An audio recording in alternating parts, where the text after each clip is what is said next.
Hello again, this is Anthony Kuzub. I'm the Vice Chair of the Toronto Audio Engineering Society, and to avoid conflicts of interest, I'm outside the booth talking to AES members about audio engineering and how the Audio Engineering Society influences the industry as a whole.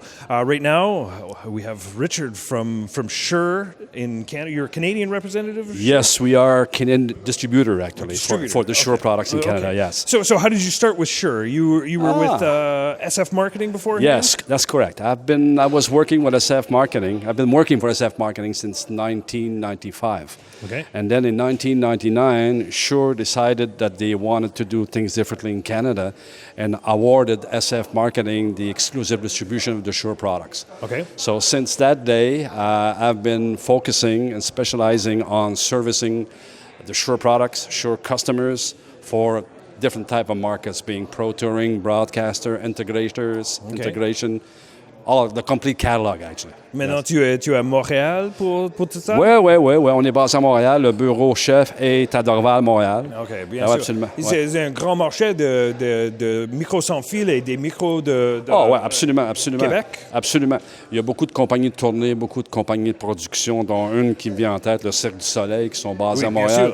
Utilisent beaucoup de technologie sans fil. Oui, nos produits et plusieurs autres produits, mais technologie sans fil. Donc souvent, on est appelé à leur donner un coup de main pour la synchronisation, coordination de fréquences sans fil et ces choses-là. Bien sûr. Maintenant, la coordination, c'est tellement important pour les gars dans le broadcast, dans les arenas, dans les choses, des venues que tu connais pas. Absolument.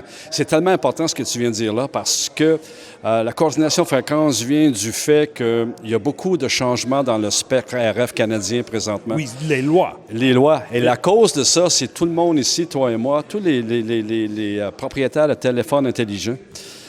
C'est la cause première de tous les problèmes de coordination, de synchronisation, parce que Industrie Canada et le FCC aux États-Unis aiment bien offrir un système cohérent pour les voyageurs canadiens qui peuvent partir, exemple, de Montréal et aller, comme la semaine passée, on était à Orlando. Oui. Toujours en utilisant notre propre sans-fil, les fréquences, les coordinations fréquences, peu importe si on traverse la frontière, restent synchronisées, tes services restent constants. Oui, bien sûr, mais c'est tellement important pour avoir la coordination et d'avoir des équipements qui est capable d'avoir des frequencies qui est dans le tu peux utiliser. Il y a des places que tu peux pas utiliser. Of course, the equipment to be able to allow synchronization needs to be prepared and designed to do that. Super important. Well, and we've seen that with wireless microphones that some aren't capable of dealing with the new changes. And therefore, you got to replace them all. But you probably know that or knew this. All the major manufacturers did offer Canadian customers that were using or still using some soon to become illegal frequencies. Legacy products, be able to help them out in the purchasing the changes, correct. So when Shure did that, is that because you want to protect the brand, or is it like what are the motivations of a company like Shure to offer that type of incentive? Shure is it's a company that's very oriented toward the customers. Okay. Technical incentive is one thing, but also to be able to give a level of service to customers that, for instance, if they need future purchase of wireless microphone or in-ear monitors, they will think of us because of that. Yeah. We offer a very good quality product, but also the service needs to be as equal in quality as the product. Well, and as we're seeing these new types of wireless, and now that this spectrum, because of the laws, are disappearing, we're starting to have it's necessary to pack these frequencies much closer. What are some of the technology advances that have allowed us to actually do this? Good question. If you go back, let's say a few decades ago, all wireless microphone in-ear monitors or RF equipment in general used to use analog modulation.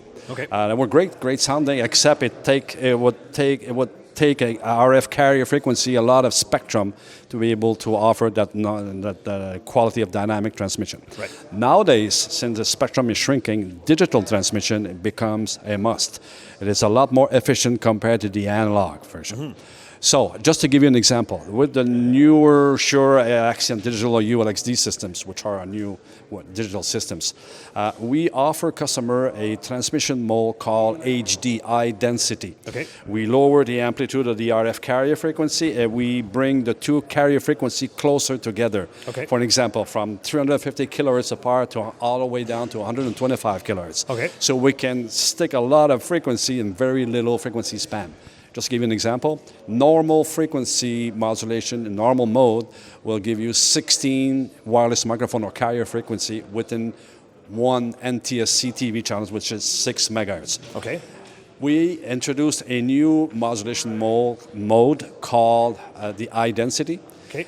We do what I just told, lower the amplitude and put the carrier closer. We can offer you 47 wireless microphone within 6 megahertz. So there are ways to compensate for the loss of spectrum and still using a lot of wireless mics, actually. And it's a trick. These are all tricks that you can play.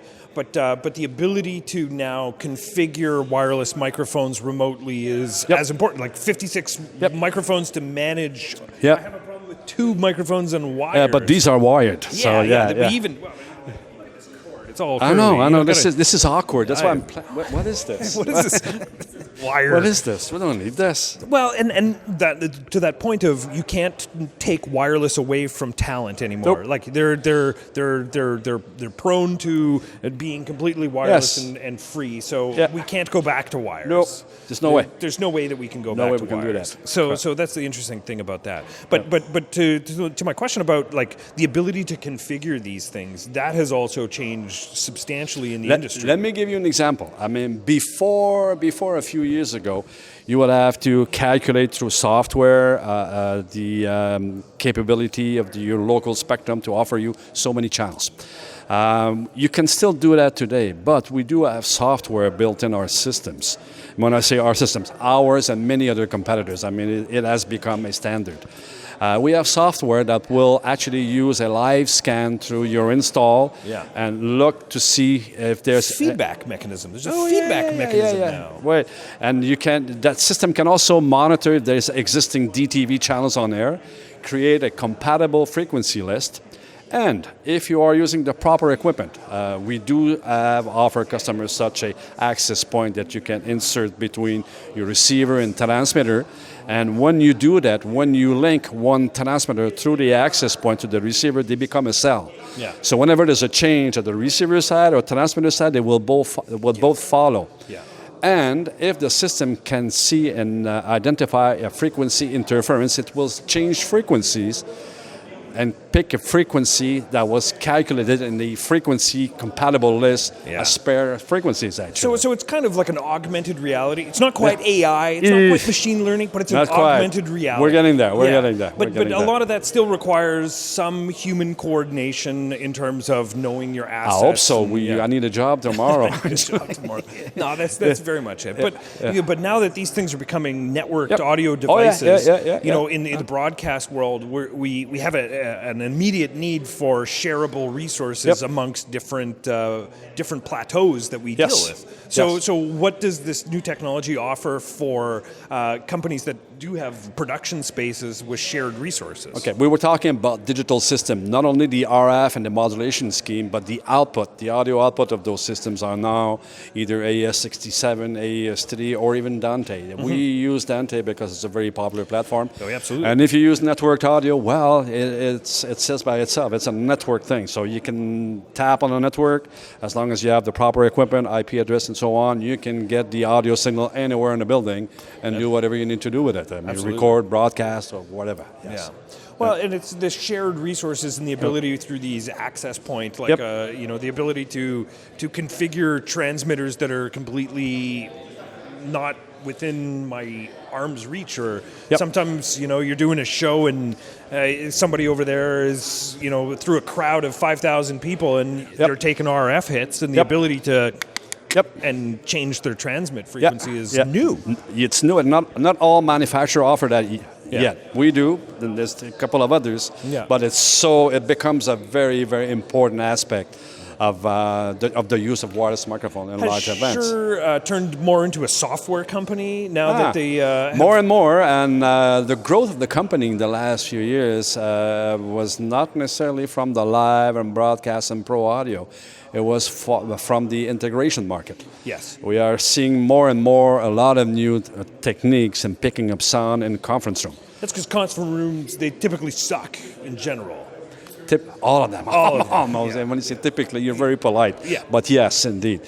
So we came up with a few ideas and solutions for integrators to try and install in those conference rooms that would give you a very, very good audio from a non-visible product. Yeah. For instance, a ceiling microphone array that nobody sees, that there's no cable, tile. no battery management, nothing on tables, and your voice get picked up wherever you are, get picked up wherever you are in the conference room with a very, very good quality. And that's through beam forming, or is it Well, that's another manufacturer. We use different techniques, but Okay. basically we provide different lobes that we can aim in different direction according to the room layout, and you save that as preset.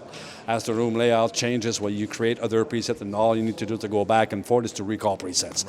But basically, yes, we have a lobe that's aimed towards you, and you can max the acoustic response, dynamic response of each of those lobes, and that's how we do it, actually. Shure is still experimenting and developing in the, I'm going to call it traditional transducer market for, I've seen a couple of interesting side address things, and now we're starting to see microphone manufacturers come out with multi-channel microphones. What type of developments can we look forward to in the next little while, and what are some of the things that are really exciting you in the traditional transducer market? All I can tell you on that is it's going to be very exciting in the next 5 or 6 years. Can I tell you exactly what they're working on? No, I can't. Of course. But I'll call Corey Peoples and I'll say, Corey, what's going on, buddy? Say hi for me, please. Corey, actually, he wasn't at Infocom. I didn't see him at Infocom. He doesn't need to go anymore. No, Corey, my friend Corey. But Shure is working on a lot of things, a lot of different ways. A multi-channel microphone output, basically for conferencing again, not really for live, but conferencing. A little Dante-enabled, little surface mount microphone that will give you 5 output from 4 different microphones. The 5th one is a mixed output of all the 4 microphones open. See, that's very interesting. But stuff like that does have an application in the music industry, in the film industry. But it's the form factor that's quite actually in the live side of it, no. But in production and filming, yes, we have seen people using the MXA910, which is the ceiling array microphone, for really precise spot microphone to capture a very, very precise location. We've seen this. We've seen MXA910 used in recording for a small set of actors doing a commercial. Instead of each wearing a lav or using a handheld mic, we're using the lobes and steering the lobes, and everything was fine. That's spectacular. So what does it mean for Shure and the Canadian representative and distributor of Shure to come to Toronto and be at an event like what the Audio Engineering Society of Toronto is putting on? It's very important for us. I mean, we do Shure and SFM. We do basically all the events in Canada. We like to be seen. We like to show customers the latest technology, the latest products, just to ease their demand on certain applications. If they are aware of new techniques and new products that will ease their job and give them a better result, well, that's our role. I mean, to inform them that these things are available. Here in Toronto, I mean, Toronto is a great city, great town, especially after the Raptors win. Absolutely. It's great.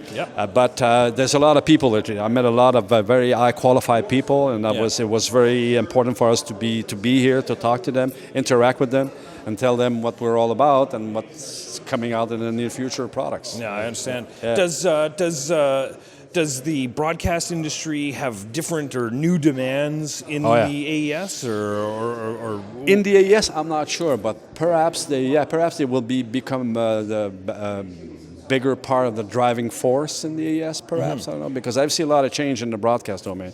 We're talking about network. We're talking about carrying signal over fiber to extend the capability of the studios and equipment. There's a lot of change coming. Shared resources. Back again to shared resources. There you go. Well, thank you. C'était un plaisir de merci beaucoup. Je suis excité que tu es ici et puis c'est important d'avoir des représentatifs des équipements de Shure ici. puis des... We're very happy. On est très fiers d'être ici. Merci beaucoup. Un plaisir. Hey. Merci beaucoup. Cheers.